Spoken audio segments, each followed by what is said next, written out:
O las dudas que podáis tener después.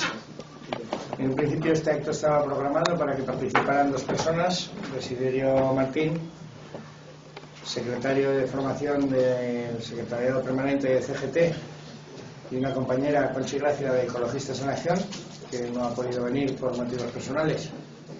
Entonces le va a tocar a él solo intentar cubrir todos los aspectos que habíamos previsto para esta charla, de cómo nos va a afectar el TTIP, ese que tampoco sabemos, en el aspecto social, en el aspecto laboral, político o ecológico. Yo lo conozco de hace tiempo, de algunas otras charlas, algunas otras circunstancias en las que lo hemos llamado para que nos viniera a echar una mano y a ilustrarnos con su sabiduría.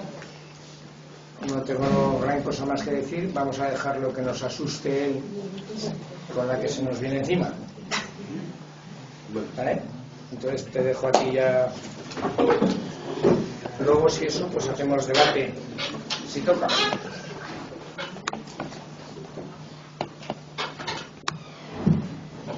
Pues nada, buenas tardes a todos y todas y gracias por habernos dado esta oportunidad, tanto con Ecologistas en Acción como con la CGT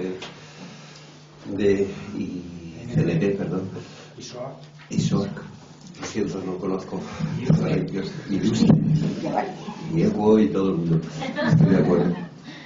Y que me unirá, que veo gente por ahí que me unirá. Es lo que os decía, es decir, disculpar a la compañera Conchi porque por necesidades de agenda o por problemas de agenda no ha podido venir. El objetivo que planteamos es, lo comentaba antes con una compañera, es que se trata de un tratado diferente a los tratados que conocemos. Sabéis que en el mundo existen muchos tratados, que la Organización Mundial de Comercio, lo mismo que se crearon en el 44 las estructuras de Bretton Woods y se repartieron en el mundo, y entonces se creó el Fondo Monetario Internacional y se creó la OMC, pues la OMC precisamente, que es la Organización Mundial de Comercio, es la que regula, y es a través de la que se regula todos los tratados internacionales. Porque este tratado es un poco diferente. Primero, el nombre es muy raro. No sé si se me oye. ¿Se me oye bien? No. Se dice que es la Asociación Transatlántica para el Comercio y la Inversión. Esas son su traducción al castellano de las famosas siglas en inglés del TTIP.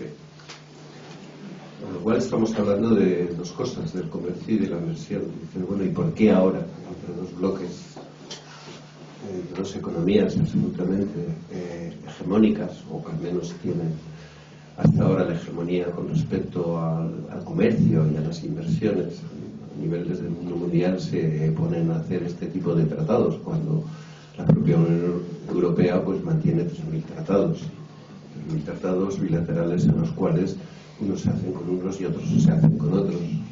Y los tratados no son solamente entre grandes regiones o grandes bloques, sino que fundamentalmente los tratados de comercio o de inversiones se pueden establecer también de forma bilateral entre los propios estados. El Estado español tiene un convenio regulador sobre materias de seguridad social con muchos países de Latinoamérica, por ejemplo, o cualquier cosa. Pues esto tiene una sencilla explicación. Luego ya otra cosa es que nosotros lo admitamos o no lo admitamos. Como lo dice la misma palabra del Tratado de Comercio y de Inversiones, se trata de liberalizar todavía más el comercio y las inversiones. Tener en cuenta que asistimos a dos regiones, o sea que nos encontramos hablando de dos regiones que están absolutamente liberalizadas. Por decir el ejemplo de lo que es esta parte del mundo donde nos toca vivir y sufrir también. Nosotros estamos dentro de la Unión Europea. La Unión Europea se formó en el 1957, que se llamaba la Comunidad del Acero y del Carbón, y luego se constituyó en la Comunidad Económica Europea. Y posteriormente está la Unión Europea. La Unión Europea no es ni más ni menos que un mercado común. Mercado. Es decir, esa es una palabra que es esencial que metamos. Y un mercado común donde tuvo la paradoja específicamente de los propios orígenes de la Unión Europea, no solamente del Tratado de Lisboa, donde tuvo la paradoja, una paradoja porque es muy graciosa, donde todo se le daba a la Unión Europea, antes ya denominada Comunidad Económica Europea, todas las regulaciones sobre el comercio y sobre los servicios le eran dados a la propia Comisión Europea o al propio Consejo de la Unión.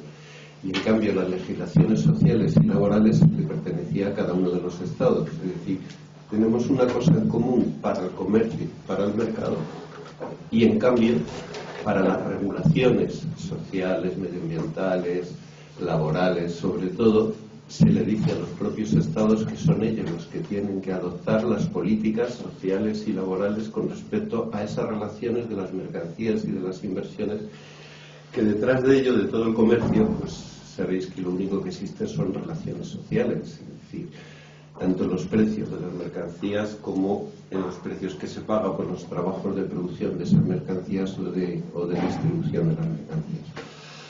Los tratados de libre comercio lo único que pretenden es decir, si ya estamos en un bloque hegemónico de la Unión Europea donde existe la liberalización, y luego sí que debemos detenernos un poco qué supuso para el Estado español o sobre todo para los países del sur cuando entramos en la Unión Europea.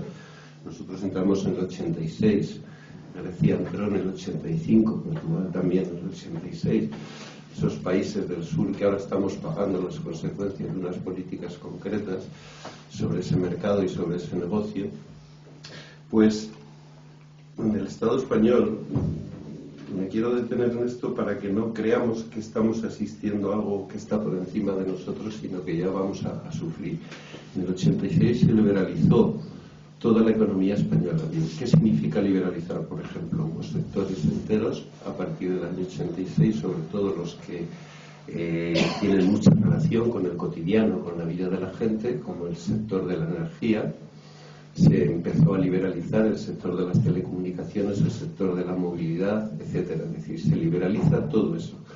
Y se liberaliza en función de que habíamos entrado en un mercado común, europeo en concreto, donde las mercancías, y por lo tanto los que son propietarios de las mercancías, no podían tener ningún tipo de impedimento como para que se pudiera hacer competencia. Ten en cuenta que nuestros sectores fundamentales, aparte de otros sectores de la industria que también nos lo dilapidaron, estoy hablando del sector de electrodomésticos, del acero, del carbón, de la agricultura, del campo, y entramos en una cosa que se llamó la PAC, tener en cuenta que ahí se pone una condición concreta, porque lo dicen los mismos tratados de constitución de la Unión Europea: la libertad de competencia.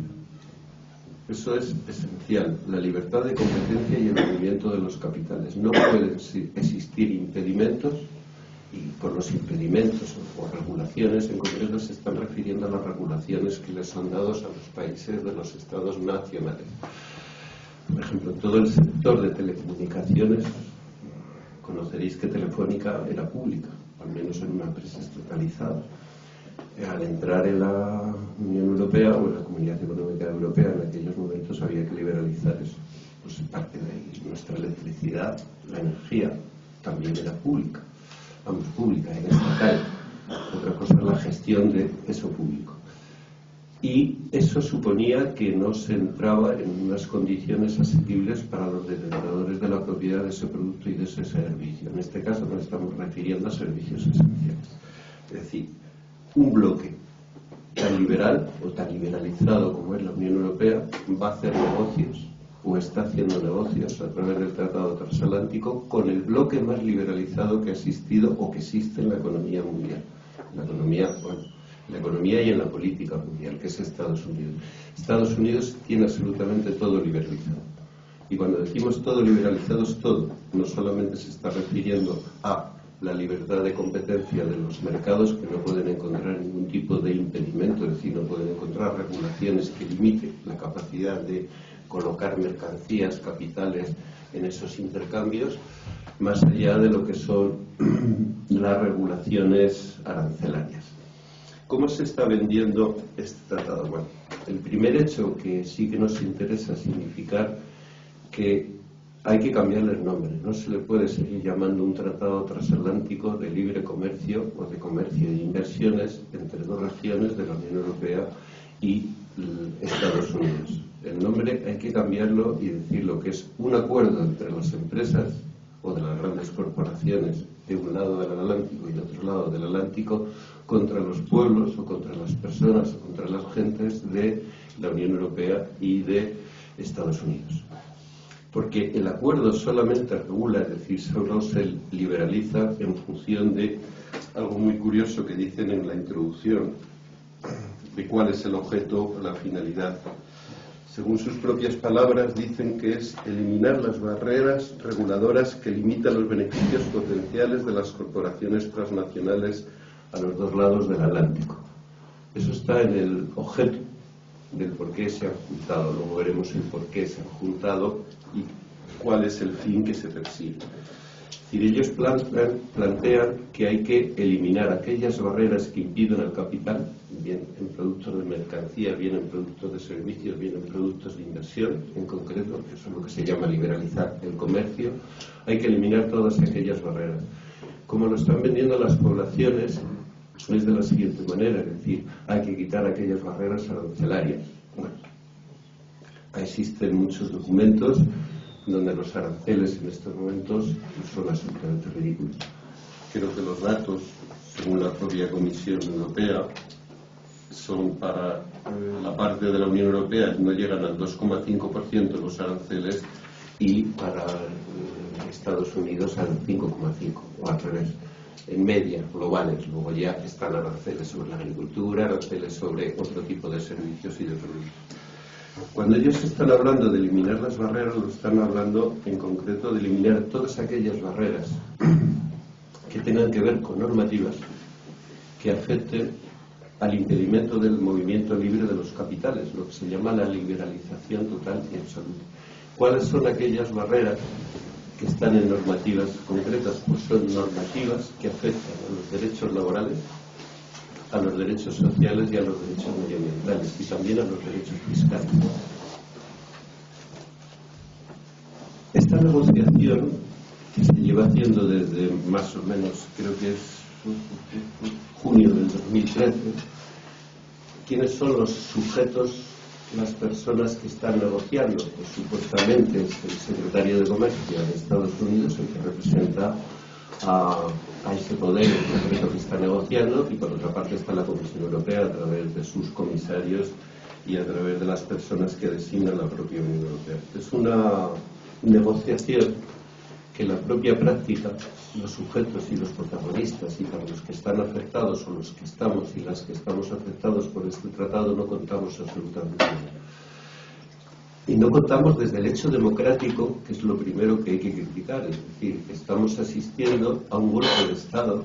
De hecho, lo que está haciendo el capitalismo global, pues lo está haciendo en esta forma de negociar, donde los sujetos afectados, que son los millones de personas, creo que llegamos a 500 millones de personas en la propia Unión Europea, más o menos, los estadounidenses serán unos 400 o casi 500 millones de personas, esas poblaciones, bien como sujetos agricultores, agricultoras, bien como obreros, obreras, trabajadores, trabajadoras, estudiantes, bueno, como ciudadanos en definitiva, como consumidores, no van a ser llamados a discutir y ni siquiera van a ser llamados, no sé si esto se oye mal. ¿Se oye mal? Porque se oía peor con el Sí, pero ahora sí, ¿no?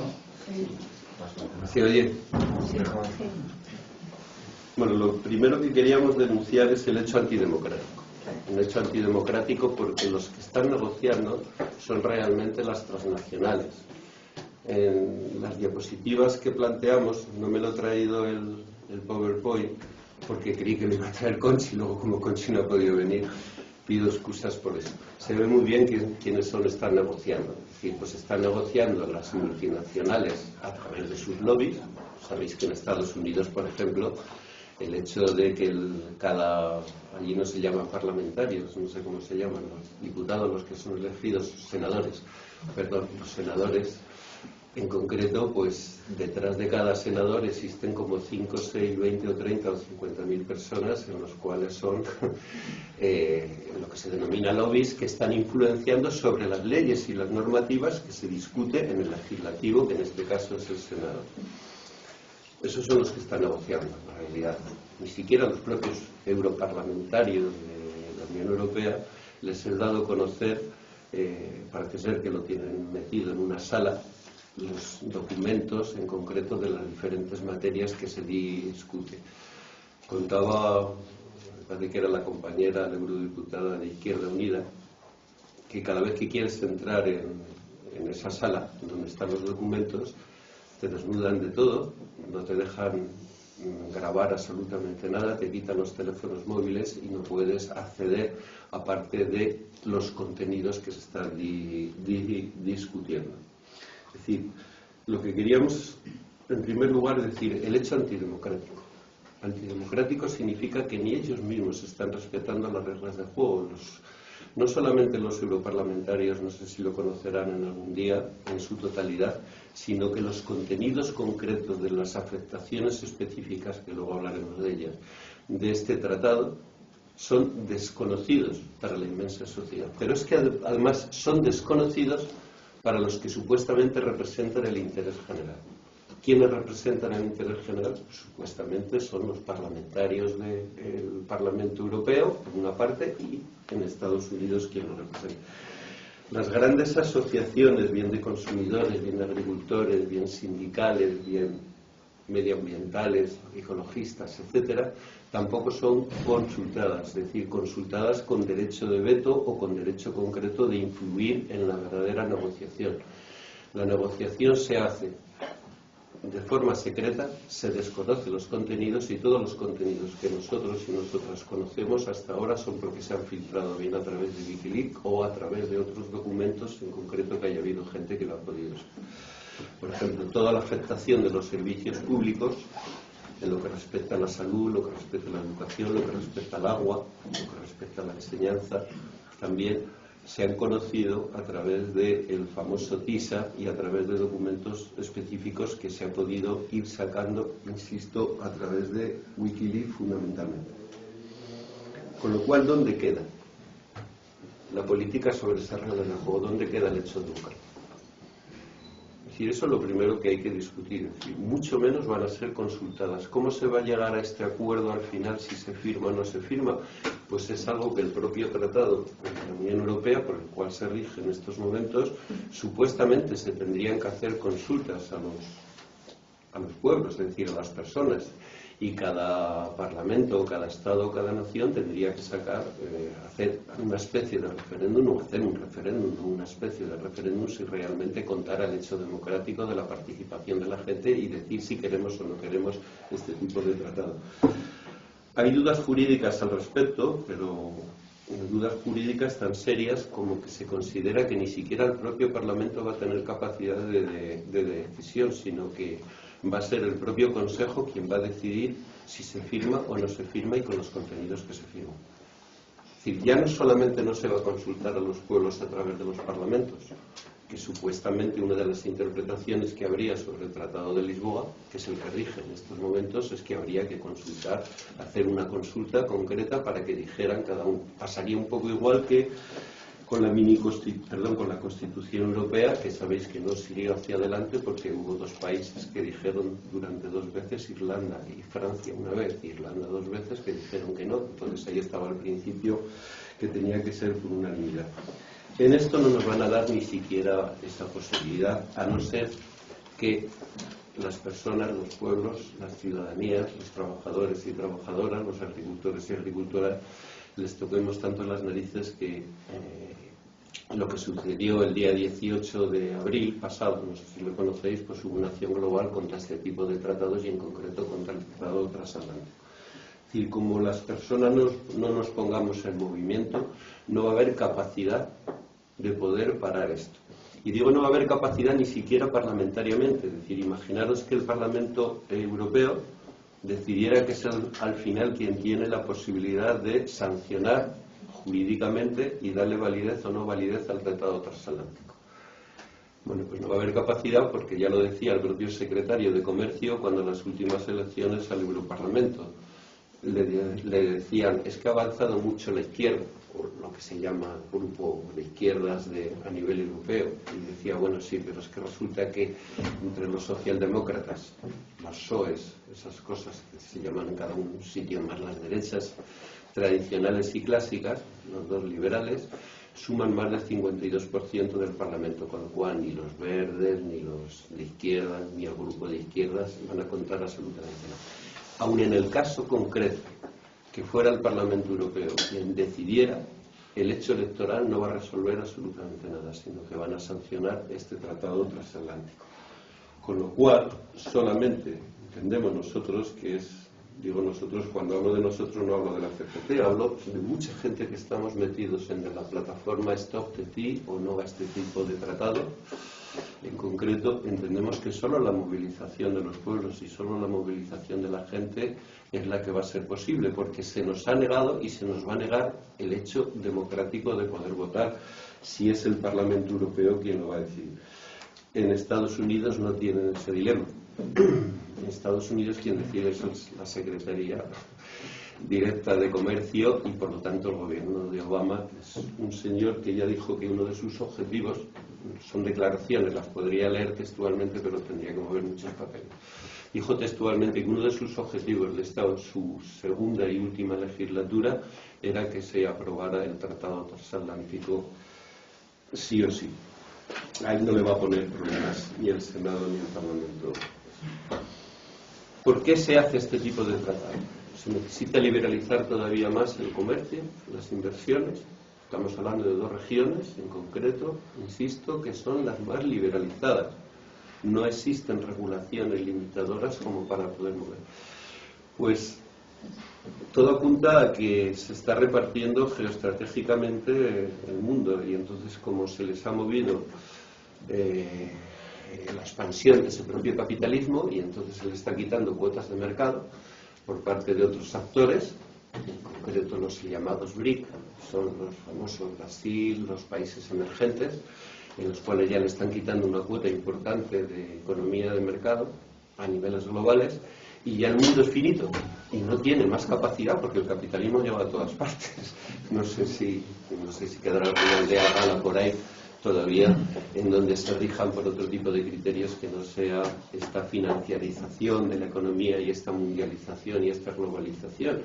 Pues los mercados se han acotado. China está teniendo ya una importancia, vamos, China, el Pacífico, Asia, el Pacífico, fundamentalmente están teniendo una fuerza algo impresionante y les están poniendo límites. Es decir, el bálsamo que estos se están empleando, es decir, es el mismo problema que nos ha llevado a este posible colapso, en los cuales ya nos hemos enfrentado con ello con una de las primeras manifestaciones a partir de la gran crisis, o la gran estafa, es otra forma de decirlo, pero que sería real, a partir del 2008. Es decir, eso quebró pues porque una sobreproducción, los límites del planeta los recursos son finitos, estamos adoptando modelos absolutamente agresivos en los cuales está llegando el colapso en términos concretos, no solamente de la producción, sino de los recursos y sobre todo del consumo, si no variamos la historia.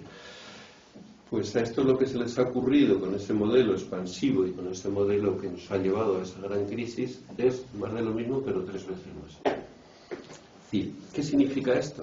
Que solo va a ser en un incremento del comercio y por lo tanto de la producción de mercancías, y luego veremos cómo se producen las mercancías, en un incremento del comercio, en un incremento del crecimiento concreto, si ahora estamos creciendo de forma exponencial, pues todavía más, para competir de una forma desaforada con las otras regiones y tratar de frenar eso. Es decir, lo que nos ha llevado a la gran crisis es el bálsamo que ellos están planteando a niveles estratégicos. Crecer y crecer y crecer y crecer sin límites en la competencia y en la libertad de comercio y de inversiones por parte de los capitales.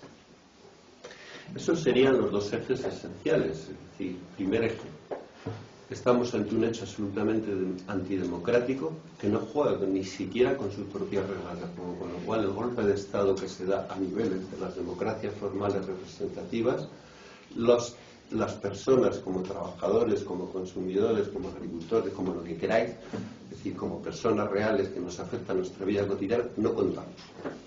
Por lo tanto, ¿de qué democracia estamos hablando? 2.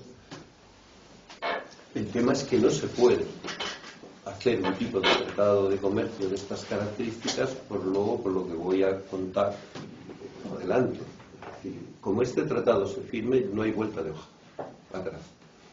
Insistimos, no hay vuelta de hoja atrás, porque este tratado va a ser el tratado de todos los tratados, en los cuales, aunque se cambiaran las reglas de juego a niveles concretos de que hubiera otros poderes políticos en cada uno de los sitios, este va a ser final, absolutamente, y luego no habría capacidad de cambiar esas reglas de juego si no fuera a niveles internacionales. Es decir, que con sus reglas de juego jurídicas, una vez firmado el tratado, eso es irreversible.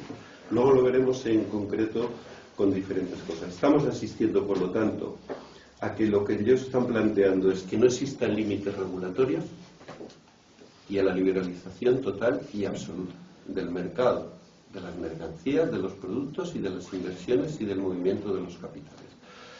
¿En qué afecta todos los capítulos del Tratado Transatlántico? Pues afecta absolutamente a todo.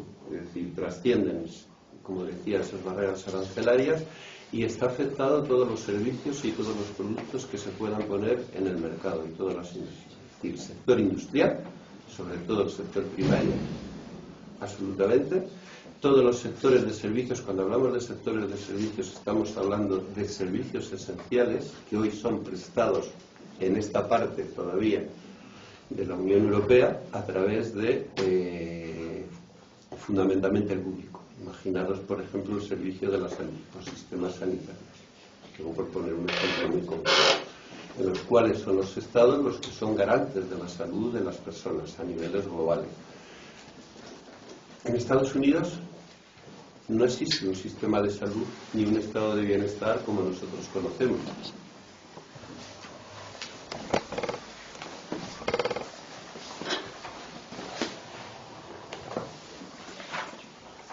En Estados Unidos lo que existe en el sistema de salud es si trabajas, tienes seguro, y si tienes seguro, pues entonces tú puedes pagar tu salud. En la Unión Europea todavía existe, insisto, todo eso que hemos denominado los estados de bienestar, en los cuales esos servicios públicos prestados, la educación es un caso especial y luego hablaremos de ella.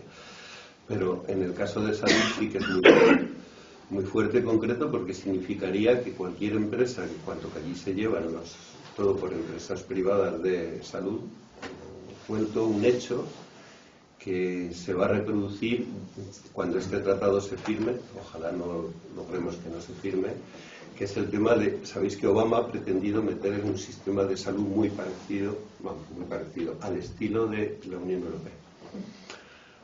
Las 50 empresas, las 5 empresas más fuertes que dominan todo el mercado de la salud en Estados Unidos, al ser privativo, se han opuesto a través de sus figuras republicanas y a través de todo lo que queráis de eso.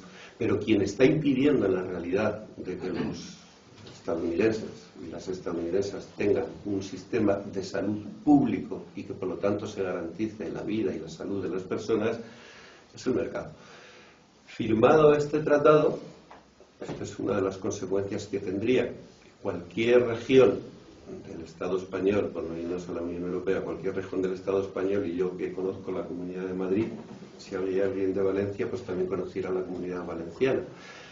Madrid y Valencia, sobre todo Valencia, la Comunidad Valenciana y la Comunidad de Madrid son las dos comunidades más liberalizadoras con respecto a los sistemas de salud.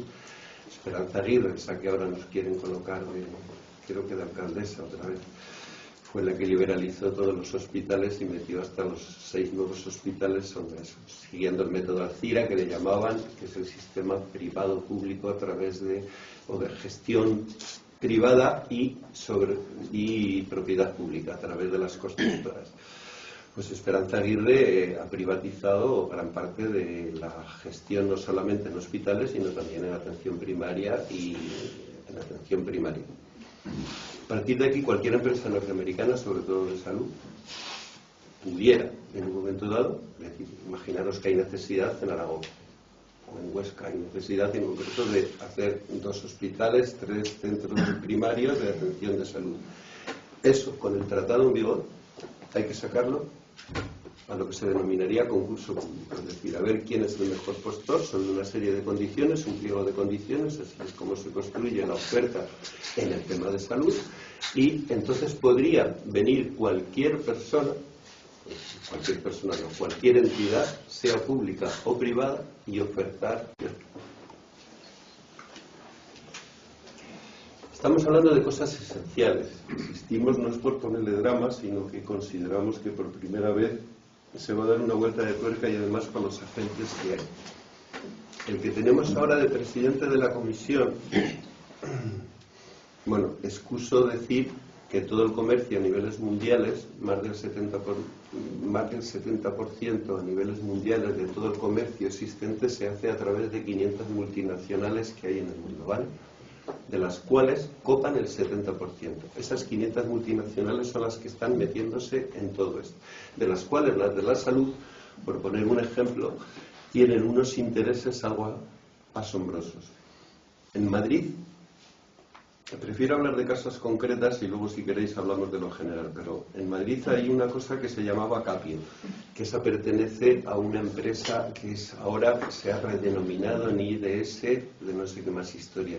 Esa se ha hecho a raíz de la publicación de la ley de mutuas del gobierno, que entró en vigor el día 1 de enero del 2015, se ha hecho con un mercado que van a llevar absolutamente 450 millones de euros de ese mercado, y van a ser los controladores de toda la salud de la mayor parte de los trabajadores y trabajadoras de la Comunidad de Madrid. ¿Por qué? Pues porque el gobierno, a través de un decreto, dijo que ahora las incapacidades temporales, ya no solamente los accidentes de trabajo, las enfermedades profesionales, iban a ser hechas por la pública, que antes lo teníamos desde la pública, sino que iba a ser producto de las mutuas patronales. Mutuas patronales que supuestamente no tienen ánimo de lucro, supuestamente todos los dineros hay que revertirlos en inversiones concretas en defensa de la salud. Bueno, pues ha sido Capio, vamos, no sé cómo se llama ahora, pero antes era Capio, que fue la que hizo los hospitales privados en Madrid, y ahora se ha hecho con ese mercado. Imaginaros eso a niveles globales cuando se firme el Tratado Transatlántico. Bueno, por no enrollarme más de la cuenta, los sectores industriales, como os decía, que están afectados todos. Sectores económicos que afectan directamente a los derechos laborales y sociales. El problema grave, uno de los problemas más graves que hay es que esta armonización se hace a costa de legislaciones absolutamente diferentes que existen en la Unión Europea y en Estados Unidos. En Estados Unidos la liberalización es absoluta.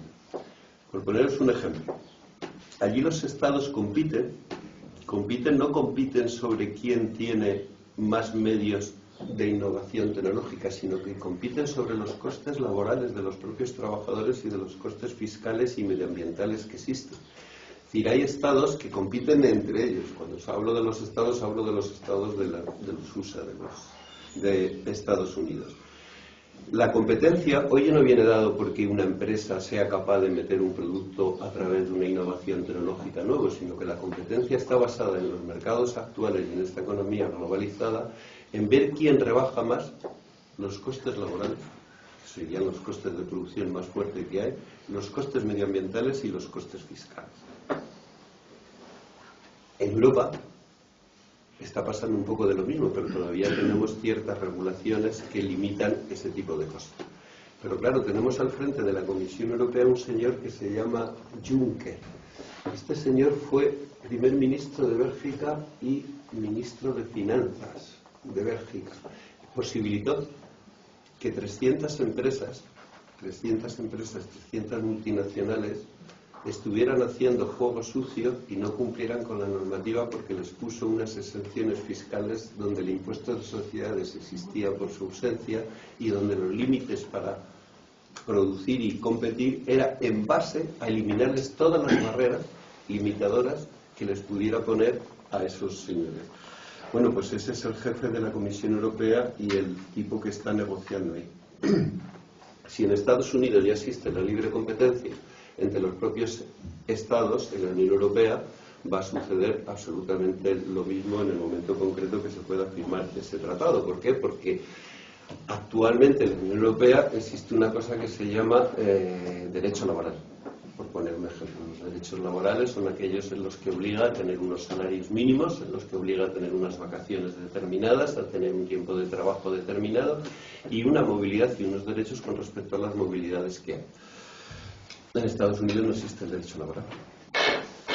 Y cuando digo no existe el derecho laboral, no existen esos salarios mínimos, no existen los convenios en concreto sobre la sanidad y la salud, no existen los convenios sobre las horas de trabajo, etcétera, aparte de la libertad de despido absoluto.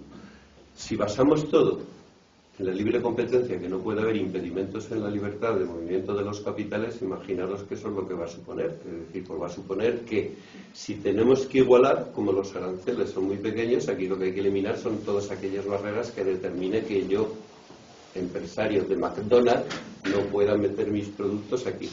Luego veremos el tema de la alimentación, lo que tenía que dar con sí con respecto a todo esto. Entonces, ¿qué va a suceder? Pues ya hemos tenido, a raíz del 2008, 2009 y 2010, sobre todo con el pacto fiscal en la Unión Europea, ya sabemos de qué va la feria de coger y eliminar esas barreras o esos derechos concretos o esas limitaciones regulatorias. La Unión Europea sacó lo que se denomina la política del euro y con el famoso pacto fiscal, en el cual obligaba a todos los estados, sino que se lo digan a los griegos, a los españoles y a los portugueses, fundamentalmente en los países del sur, a llevar a cabo reformas laborales. Reformas laborales en el sentido concreto de la libertad absoluta del despido, el hecho de que no exista una negociación colectiva o que los salarios no estén ligados a los incrementos de la vida, sino que los salarios van a estar ligados ahora, como ya están ligados ahora, a las productividades que se consiga. Y además nos dijeron que la Unión Europea que no nos podemos jubilar a los 60 años, como había muchas regulaciones, o a los 55 en algunos casos, sino que todos nos tenemos que jubilar a los 67. Es decir, se han ido haciendo reformas sobre derechos concretos que afectan a derechos laborales. ¿Para qué se hacen esas reformas? Pues para que se pueda competir libremente los capitales. Aquí tenemos varias experiencias del Tribunal de Justicia de las Comunidades Europeas, en donde ha determinado que, si bien es cierto que el Tratado de la Unión tiene varios derechos fundamentales, uno es el derecho a la negociación colectiva y la libertad sindical, y otro es el derecho a la libre competencia de los capitales. En varias sentencias, ante contradicciones que existían de capitales que han ido a hacer diferentes servicios a determinados países del entorno, los trabajadores, los sindicatos hicieron huelga. Hicieron huelga, ¿por qué? Porque los capitalistas que habían ido, los empresarios que habían ido a hacer aquel o a realizar aquel producto o aquel servicio concreto, dijeron que no iban a pagar los salarios del convenio de la zona o del estado en donde iban a estar. No iban a cumplir con diferentes legislaciones laborales, sociales y medioambientales, y mucho menos fiscales, sino que de su país de origen, en concreto, iban a pagar bastantes salarios menos y no iban a respetar esas normas y armonizaciones. Los sindicatos hicimos huelga, digo hicimos porque nos metemos en ese tipo de historias, y el Tribunal de Justicia de las Comunidades Europeas determinó en 3 sentencias en concreto que, si bien es cierto que la libertad de negociación existe y es una libertad fundamental, y la libertad sindical también existe y es una libertad fundamental, dice que la libertad de competencia también es otra libertad fundamental y que no puede tener ningún tipo de impedimento. Y que la libertad de competencia está por encima, en un grado mayor, que la libertad fundamental de negociación colectiva y de derechos laborales. Es un tribunal.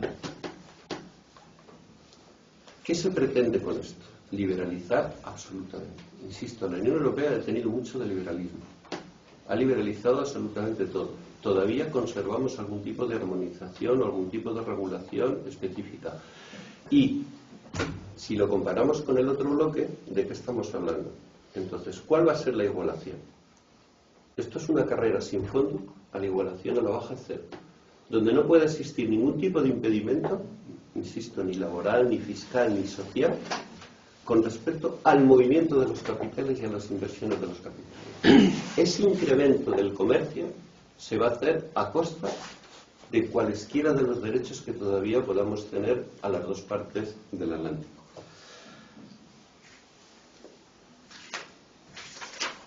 imaginaros que además el golpe que nos van a dar es muy diferente a lo que va a suponer para la Unión Europea dentro de los países de lo que denominamos centroeuropeos o de los países ricos con respecto a los países del sur. Los países del sur vamos a sufrir todavía más en esa liberalización las consecuencias de lo que ya tenemos. Es decir, que nuestras consecuencias es también no solamente una lucha de los ricos contra los pobres, así a niveles globales, sino dentro de cada uno de los bloques, sobre todo en el de la Unión Europea, quienes van a sufrir más somos los pobres o los de los países del sur, si nos quitan inclusive aquellas regulaciones específicas. Las consecuencias de esa sentencia del Tribunal de Justicia, prefiero hablar de cosas concretas para no irnos simplemente a lo general, sino para que veamos que esto nos está afectando. Las consecuencias de esas 3 sentencias supuso que estados de la Unión Europea tuvieron que cambiar sus regulaciones fiscales y medioambientales y sobre todo laborales. Es decir, el estado de Renania en Alemania, uno de los estados, uno de los Länder, me parece que se llaman Länder, tuvo que cambiar su legislación laboral para adaptar y decir: la libertad de negociación y de huelga que ustedes han hecho con respecto a esa empresa, después de la sentencia, hubo que modificarlo. ¿Qué sucedería si llegamos a una armonización absoluta donde no exista ni derechos laborales ni limitaciones concretas? Voy a hablar de lo laboral y la afectación con respecto a eso. Que nos veríamos abocados a hacer otra reforma laboral. Es decir, los estados vendrían obligados a hacer otra reforma laboral. ¿Para qué? En función de esos 3 ejemplos que os he puesto, que los he resumido en una sentencia. Por encima del derecho laboral o de la libertad de negociación, salarios mínimos, llamadlo como queráis, en concreto se encuentra la libertad de competencia y de prestación de servicios de los propios capitales. Contra la competencia no puede haber nada que le impida funcionar. Esto es en esencia lo que están diciendo con respecto a la globalidad del Tratado Transatlántico. Un capítulo que es esencial es el de la destrucción medioambiental. Lo voy a poner con 2 ejemplos concretos, 2 o 3 ejemplos concretos. En la Unión Europea existe lo que se denomina el principio de precaución. ¿Qué es el principio de precaución? Y esto afecta a todo. No es que exista una armonización absoluta en las cuales a veces no cuento cosas porque creo que todo el mundo sabe. Es decir, en la Unión Europea lo que existe es un mercado común, ¿vale? De libertad de movimiento de los capitales, de los productos y de las mercancías y de los servicios, desde la directiva o lo que esté. Pero no existe una legislación ni fiscal ni laboral común. Solo existe alguna directiva en salarios mínimos, en movilidad de los trabajadores, etcétera. Pero, por ejemplo, cada estado puede poner sus impuestos como quiera y como le da la gana. Es decir, su impuesto de sociedades o el impuesto de los capitales, pues depende. Si tú quieres competir, hacer lo que hace Irlanda, o lo que ha venido haciendo Irlanda durante mucho tiempo. Tienes el impuesto de sociedades, que en el Estado español está al 30%, nominal. En el efectivo, las empresas del IBEX 35 no llegan a pagar ni al 4,5%, pero esa es otra historia. Pues Irlanda siempre lo ha bajado. Es decir, no tenemos una armonización fiscal en los estados de la Unión Europea, de los 28, no tenemos una armonización laboral más allá que 2 o 3 directivas que hablan de salarios mínimos, derecho de huelga, derecho de libertad sindical, etcétera, y la movilidad, y no tenemos una legislación armonizada medioambientalmente. Pero sí existen diferentes principios por los cuales todos los estados deben regir. Por ejemplo, el principio de precaución. El principio de precaución viene a decir una cosa como esta: todo producto que se ponga en el mercado, todo producto, cualquier producto que haga una empresa, sea del sector que sea, tiene que demostrar que no afecta negativamente ni a la salud ni al medio ambiente. Nuestra legislación medioambiental dice que no se puede, aparte que hayamos firmado el protocolo de Kioto, cuando hablo de nuestra legislación estoy hablando de la legislación de la propia Unión Europea, dice que hay que potenciar las renovables, las energías renovables por encima de las energías en concreto que son causantes del cambio climático, etcétera, etcétera, etcétera. Bueno, pues el principio de precaución lo que dice es que Cualquier empresa que ponga un producto en el mercado tiene que demostrar ella que ese producto no va a afectar negativamente a la salud de las personas, ni a la salud del medio ambiente.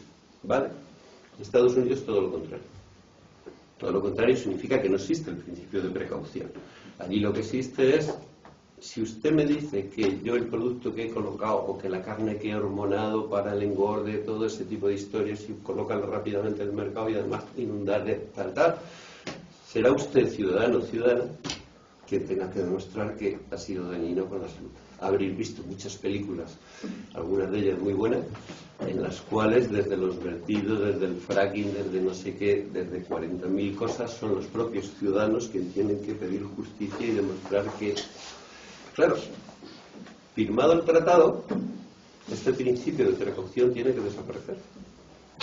Si no, eso haría inviable el incremento del mercado, el incremento del comercio y el incremento de las inversiones. De eso están jugando. ¿Cómo va a afectar a la destrucción medioambiental todavía más? Bueno, pues lo va a afectar muy concretamente. Es decir, si resulta que de lo que se trata es de incrementar el comercio, ¿vale? Para incrementar el comercio, es decir, para crecer más y para que haya más productos dentro del mercado, tienes que utilizar más recursos.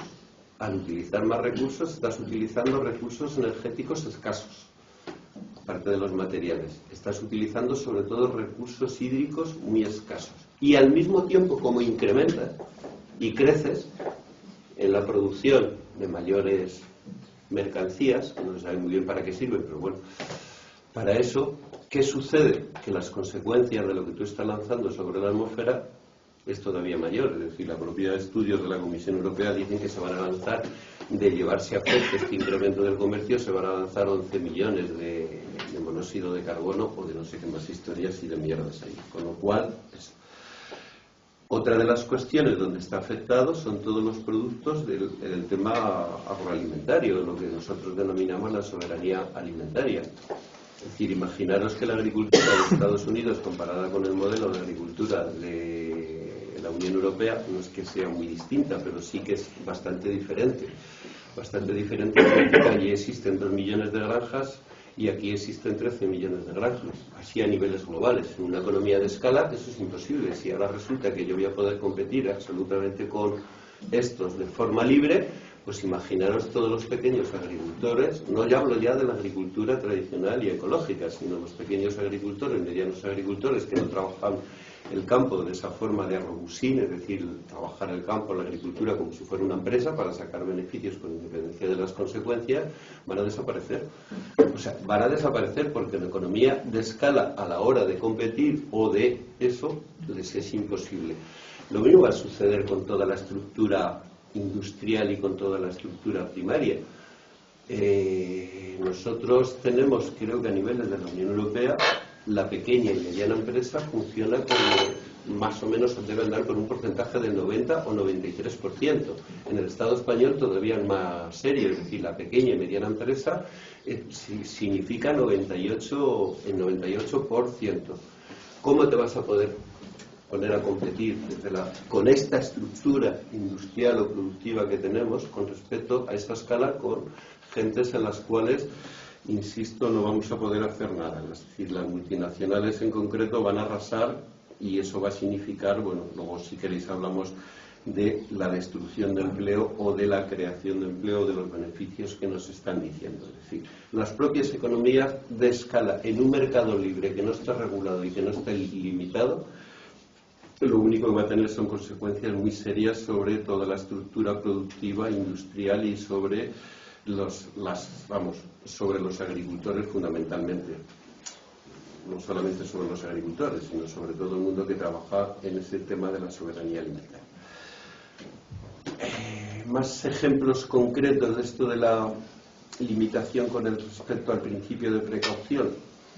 Bueno, en la Unión Europea, insisto, si partimos de ese principio de que nadie puede poner en el mercado ningún producto que no demuestre que no va a tener consecuencias negativas para la salud, lo que tiene que hacer en concreto es limitar. A partir de aquí, la economía americana funciona sobre todo en alimentación como si fuera una pizza. De lo que se trata es de producir en el más corto plazo posible sin tener en cuenta las consecuencias ni normas concretas limitadoras. La carne de vacuno, de vaca, de cerdo, fundamentalmente, ellos tienen un proceso que son las famosas hormonas, es decir, le inyectan hormonas para cortar el ciclo de producción y de engorde y por lo tanto poner en el mercado todo eso. Aquí ya tenemos experiencias con respecto al famoso ciclo, vamos a la famosa bestialidad de lo que fue ¿cómo se llama? Lo de las vacas locas. No sé si os acordáis que tuvo consecuencias muy serias por estar alimentando a los animales con hormonas en concreto, que además provienen de otros animales, es decir, de alimentación, son auténticas barbaridades. Bueno, pues estos no tienen ningún tipo de problema. El tema de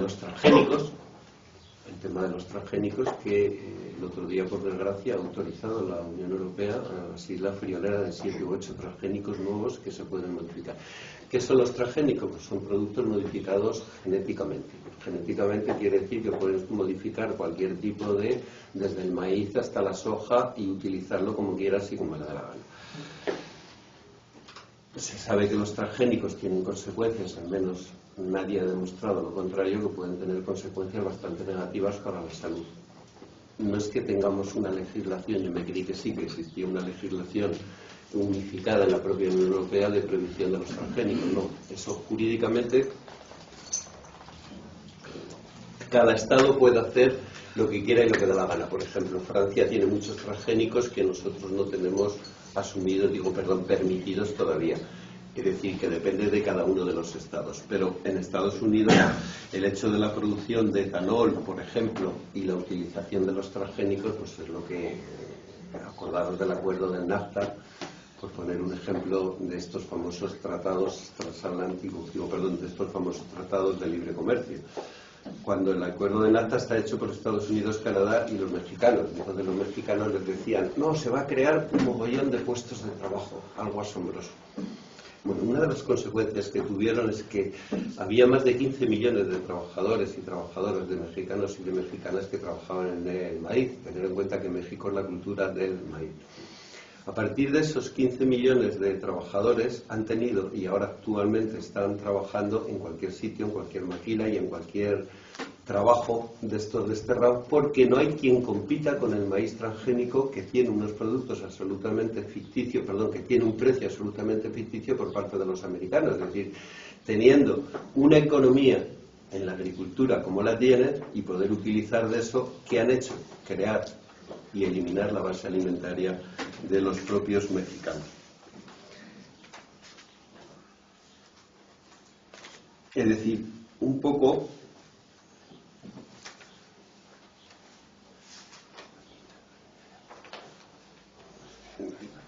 en el tema medioambiental, por alguna cosa más que sí que no es importante, al romper ese principio de precaución, hay otra de las cuestiones que nos afecta muy mucho, que es el tema del fracking. No sé si todo el mundo sabe qué es el fracking. Hemos acabado ya con el ciclo del petróleo barato, de la energía barata de la extracción. Estamos en ese pico del petróleo donde ahora pues tenemos que buscar petróleo, nunca mejor dicho, debajo de las piedras, que es mucho más costoso, aunque luego su tasa de retorno energético eso sea una puñetera mierda y tengamos que utilizar todavía más energías fósiles a través de los mecanismos que hay. Bueno, el fracking es algo que es buscar gas o petróleo a través de inyectar agua en grandes profundidades con elementos químicos. Aparte de lo bonito que hay, porque se mueve la tierra y entonces se producen cuestiones sísmicas. Todo el mundo conoce el proyecto Castor, ¿no? El proyecto Castor sabéis que lo han cerrado, y lo han cerrado porque parece ser que se movía demasiado la tierra y la gente estaba un poco cabreada. Bueno, pues el proyecto Castor o las prospecciones petroleras en Canarias no es ni más ni menos que la búsqueda de recursos energéticos, fósiles en concreto, con independencia de las consecuencias. Lo que pasa es que el fracking tiene un pequeño problema, que no solamente son los movimientos sísmicos que se originan en las zonas, sino lo que liberaliza, lo que inyecta tanto al subsuelo, a grandes profundidades, como lo que liberaliza, con efectos cancerígenos, con efectos tóxicos, etc. Aparte de su coste, el coste es bastante impresionante, es decir, hay decía el otro día Luis González Reyes que gran parte de las empresas estadounidenses, no gran parte, una parte importante de las empresas estadounidenses están empezando a cerrar porque no, es decir, las inversiones que tienen que hacer para buscar eso, más los rendimientos, sobre todo con la caída del precio del petróleo, que además es ficticio, pero bueno, ha caído bastante, resulta que están teniendo que cerrar. Y luego las tasas de retorno y de rendimientos, al no existir esa gran panacea que nos decían, es decir, vamos a inundar el mercado ahora ya de petróleo y de gas, y además ya vamos a dar una alternativa. Bueno, Estados Unidos tiene especial, son dos consecuencias, una ecológica, por lo tanto medioambiental, y otra medioambiental por los productos que libera para la salud de la gente. Claro, Estados Unidos estratégicamente para ellos es muy importante. El hecho de poder inundar el mercado europeo, que depende más de un 70 o un 80% del petróleo, bien ruso, bien libio, bien de Arabia Saudí, etcétera, etcétera. Es decir, la dependencia energética con respecto al petróleo es muy grande por parte de la mayor parte de la Unión Europea.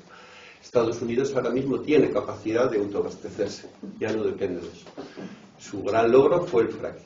A partir del fracking tiene millones y millones de BCMs, me parece que se mide en BCMs, metros cúbicos de gas o de termios, no sé cómo lo denominan, y los cuales han hecho una de las apuestas esenciales en este tratado transatlántico es venderle a Europa no solo el gas que ellos sacan a través de allí, sino que se permiten a las empresas con tecnología muy avanzada y que llevan mucho tiempo en el mercado hacer prospecciones en todos los estados de la Unión Europea por doquier. No sé, ¿habéis visto lo de Burgos? La zona de Burgos, en los cuales una de las empresas americanas quiere hacer hasta 13 prospecciones en diferentes pueblos donde el paisano y la paisana que vive allí dice, pero si aquí este campo nunca... Bueno, pues quieren hacer eso, el tema de Canarias, el tema de Cantabria y el tema de bastantes sitios en los cuales quieren hacer. Estados Unidos para ellos han dicho, tenemos que sacar adelante lo del fracking, aparte de otros temas. Es decir, para ellos es esencial que la dependencia energética pase a ser no ya de Arabia Saudí o de los chinos o de no sé qué por parte de la Unión Europea, sino inundar el mercado europeo de gas fracking y además que se les permita a las multinacionales es decir, que se les permita a las multinacionales americanas, conjuntamente con las multinacionales europeas, meter sus propias empresas para la extracción de esos productos. Las grandes empresas van a hacer lo que quieran y lo que les da la gana. Y aquí llego, si queréis, a la parte, yo una vez tocado la agricultura, soberanía alimentaria, cómo nos afectan los derechos laborales y sociales, a la solución final que se dan para que nadie pueda meter en problemas a las empresas. Hay dos elementos que son esenciales. Como la gente se está cabreando, se han inventado un sistema que se llama la cooperación regulatoria.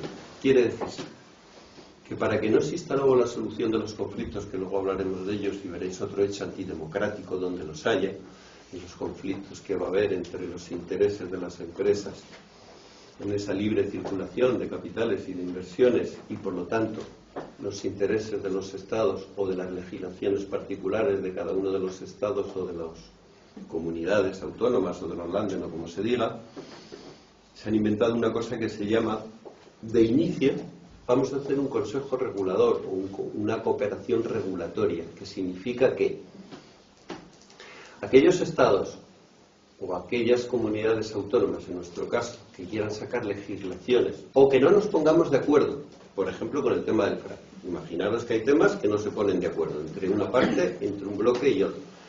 Entonces, en vez de zanjarlo y decir ese tema no entra, lo que van a hacer es como una regulación, además lo denominan así una cooperación regulatoria, para que quede todo en nubes y luego es ese elemento regulador o ese organismo regulador el que irá dictaminando a lo largo del tiempo cómo se solventan las diferencias con respecto a aquello que no hemos logrado ponernos de acuerdo en todo. Con lo cual lo que quieren hacer aparecer es que, si bien es cierto que en la Unión Europea existen legislaciones, normativas, regulaciones, limitadoras, sobre todo en derechos laborales, sociales y ambientales, para que no os preocupéis demasiado, bueno, pues todo lo dejamos en una nebulosa y luego ya ese consejo regulador o cooperador ya irá dictaminando luego a posteriori que un problema. Es decir, en derecho, al menos los que venimos de ese mundo o participamos de ese mundo, se dice que las cosas son lo que son. En derecho las cosas son lo que son y lo que se escribe es lo que vale. Las interpretaciones luego no valen absolutamente si no es para, en una correlación de fuerzas que siempre van a salir ganando de ello, la interpretación va a ser, ya sabéis de quién va a ser y a favor de quién va a ser. Bueno, imaginemos que llegan a reducir o eliminar fundamentalmente todas las barreras, insisto, que tengan que ver con derechos laborales, sociales, fiscales, medioambientales, y por lo tanto estamos en la liberalización de toda la liberalización. Es decir, el mercado es libre y al posibilitar ese mercado absolutamente libre, sin límites regulatorios, ya vamos a incrementar las mercancías, los productos, vamos a inundar, no se sabe muy bien a quién se lo van a vender, a no ser que le metan más, ¿cómo se llama?, el principio de obsolescencia y entonces ya un chisme de estos, un teléfono, ya no nos valga ni siquiera para medio mes, sino que sea para los 7 días tengas que cambiarlo y no sé dónde vamos a sacar la gente los necesarios dineros ante esas devaluaciones globales y ante ese empobrecimiento real que han llevado al personal y además no nos sirven absolutamente para nada. Bueno, pues imaginemos que esto está firmado y que ya han eliminado todos los límites regulatorios. Se han inventado una cosa que, en todos los tratados, un tratado no es ni más ni menos que un contrato donde tú dices, yo te doy este servicio y tú me pagas tales prestaciones. Bueno, pues se fijan unas condiciones determinadas. En un momento dado podemos tener problemas de interpretar lo que es un tratado, lo que es el acuerdo que hemos llegado. ¿Quién va a regular eso? ¿Los tribunales internacionales de comercio, como hasta ahora? No, se han inventado una cosa que le llaman IDS, que se llama Solución de Diferencias entre Inversores y Estados. El IDE o el ISDS en inglés. En concreto, en castellano, es una solución de diferencias entre inversores y los Estados. Entonces llega a la comunidad de Huesca, perdón, de Huesca, no sois comunidad, la comunidad de Aragón, y un buen día dice que, o el ayuntamiento de Huesca, llega y dice que su territorio, en aquello que tiene capacidad jurídica, no hablo de competencias, es un territorio libre de fracking, que no se puede hacer extracción de fracking. ¿Vale? O llega el Estado español, entonces se vuelve loco, o llega alguien en concreto que han ganado las elecciones otros, o los nuestros, los del cambio, y llegan y dicen, territorio español, el Estado español está libre de fracking, no se puede hacer prospecciones de fracking en ningún sitio. Comunidad, ayuntamiento, he ido por lo más pequeño, ayuntamiento, comunidad o Estado en concreto. Bueno, entonces te llegan los firmantes de ese tratado, que son las multinacionales, porque están afectados en la solución de diferencias entre inversores y los Estados. Te llegan y te dicen, pues ahora vamos a interpretar eso. Y vamos a interpretar eso y entonces se han creado un tribunal, van a crear un tribunal, no le llaman tribunal, es una solución de arbitrajes de conflictos, donde van a ser 3 señores, abogados, en los cuales van a colocar, pues para que os hagáis una idea, el otro día hablaban de que estos van a cobrar 1.000 euros la hora. No es broma, ¿eh? Entonces son las grandes corporaciones, las grandes consultoras, los grandes despachos de abogados que han decidido crear esa especie de arbitraje al margen del derecho internacional y de la solución de conflictos que se lleva a través de la OMC en concreto, y es un tribunal, insisto, no se va a llamar tribunal, sino un sistema de arbitraje para la solución de diferencias entre inversores y los Estados. Y llegan y te dicen, pues al Ayuntamiento de Huesca, que ha dicho que es libre de fracking, le interpongo una demanda y a pleitear entre los Estados. Esto no es novedoso, es decir, luego os podemos poner miles de ejemplos, vamos, no miles, varios decenas de ejemplos entre Estados enteros contra las multinacionales. Tenemos desde Uruguay hasta Alemania, Canadá, les ha pasado a todo el mundo. Argentina, en su última polémica con Repsol. Pero este tribunal es un poco especial, porque es especial. Es decir, esos 3 jueces, que son abogados de prestigio, son los que van a hacer. Pues el Ayuntamiento de Huesca ya está preparando dinero que no tiene, para irse a ese pleito, porque lo que le van a pedir en ese pleito, la Chevron o cualquiera de los que haya querido hacer prospecciones aquí sobre fracking, pues va a venir y te va a decir, mire usted, he invertido, antes de que usted sacara esta norma y esta legislación, 100 millones de euros. Pero es que además, este campo de prospección iba a tener una vida útil de 15 años. Con lo cual, mis expectativas de beneficio, lo que yo he dejado de ganar, lo que en derecho laboral llamamos el lucro cesante, mis expectativas de beneficio eran pues yo qué sé, 10 millones de euros al año. Como esto tenía una vida útil de 15 o 20 años, lo multiplicas, sumas la inversión inicial que has hecho hasta ese momento, más el lucro cesante, las expectativas de negocio. Y eso es lo que va a tener que dedicar el Ayuntamiento de Huesca, que tiene un presupuesto muy pequeñito, y encima no tiene ni siquiera para pagar sus asistentes sociales y ha tenido que hacer recortes, 50.000 historias, le va a tener que pagar a esos inversores, porque no va a tener ni siquiera capacidad para pelear. En cuanto que esos inversores, a esos, no sé cómo llamarlos, esos abogados, se les llaman así, a esos abogados que van a decidir en concreto quién lleva razón y quién no lleva razón. Por eso decimos que el tratado es tan peligroso. Es decir, primero, se constituye sobre un hecho antidemocrático. 2, ¿se constituye para qué? ¿O cuál es el objetivo? ¿Incrementar el comercio? ¿Crecer por crecer? Pero si eso resulta que nos ha llevado a la debacle y nos ha llevado este modelo, nos va a llevar a que aumente la posibilidad de colapso sobre el resto. 3, competir con quién y para qué. Pues competir, ya sabéis. ¿A costa de qué se compite? Pues a costa de todo. A costa de todo. De todas aquellas legislaciones que todavía son garantes, en alguna medida, de nuestros derechos laborales, de nuestros derechos sociales y de nuestros derechos medioambientales. Y a costa de la naturaleza. ¿Quién va a resolver esto en caso de las diferencias? Ellos mismos. Hay que tener capacidad monetaria. Ahí tenéis casos en los cuales, como por ejemplo algunos estados muy pequeñitos como Uruguay, tiene un contencioso muy fuerte con Philip Morris, donde le pide la friolera de 2.300 millones. Digo fuera de este tratado, estamos hablando de otro tipo de historias, porque se le ocurrió poner en las cajetillas aquello de que no se debía. Bueno, es decir, ha habido muchos ejemplos sobre el tratado, o Argentina, las peleas que tiene con Repsol cuando decidió YPF, o su propia deuda en concreto, que también eso, pero eso se lleva a otros tribunales. Claro, pero una vez firmado que no existen limitaciones ni regulaciones en la libre circulación de los capitales y en el incremento del comercio, ¿cuál es la legislación jurídica en concreto donde se van a agarrar? Desde el Ayuntamiento de Huesca hasta la Comunidad de Aragón, hasta el Estado del Estado español, si decidiera sacar una normativa que impidiera, por ejemplo, que entraran productos o cosméticos que están demostrados que son absolutamente peligrosos, o que no se utilizara fitosanitarios, que los utiliza la otra parte de como quiera, o no se utilizaran las hormonas en el proceso de producción de los alimentos, no solamente en el de producción, sino que en el de etiquetado y comercialización tienen que demostrar que no son peligrosos o no afectan a la salud ni al medio ambiente. Pues no habría norma jurídica, porque ellos mismos crean una norma jurídica en donde dice que no puede haber impedimento para los capitales.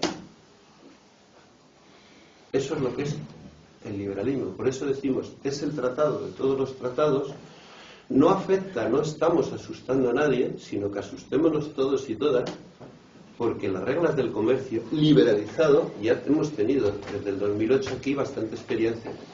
Los países denominados del tercer mundo llevaban bastante tiempo conociendo lo que era la liberalización y estas medidas liberalizadoras, es decir, que lo que pasa es que los europeos nos hemos enterado ahora, los países ricos, eso nos hemos enterado ahora, pero todas las políticas de austericidio, la libertad de libre comercio, las consecuencias los han padecido los países del sur, los pobres o los empobrecidos, por utilizarlo desde hace muchísimo tiempo, ahora ya de forma global.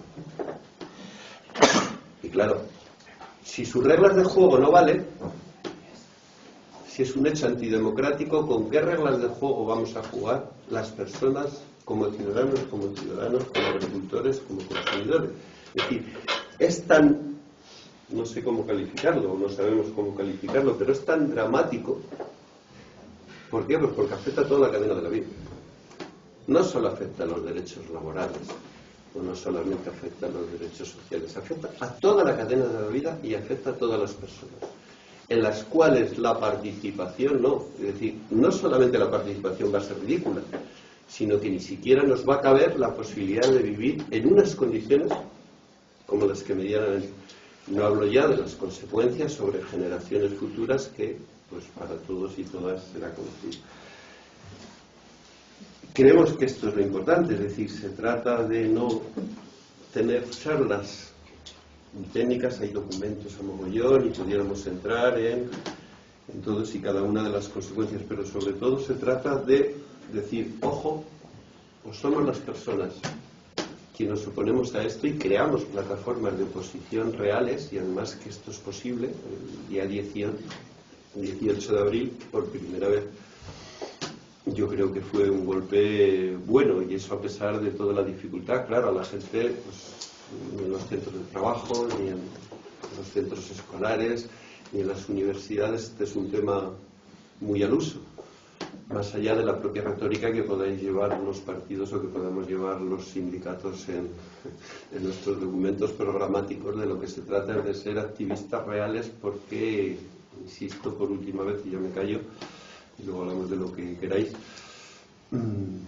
de lo que se trata es que no estamos jugando la vida o toda la cadena de la vida expresada en nuestros propios derechos como personas, derechos fundamentales, o derechos humanos, como decía alguien, en donde la forma mercancía es lo que va a colonizar y a subsumir de manera global tanto la humanidad como la naturaleza.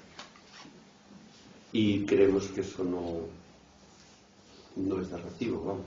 Vosotros veréis. Nada más.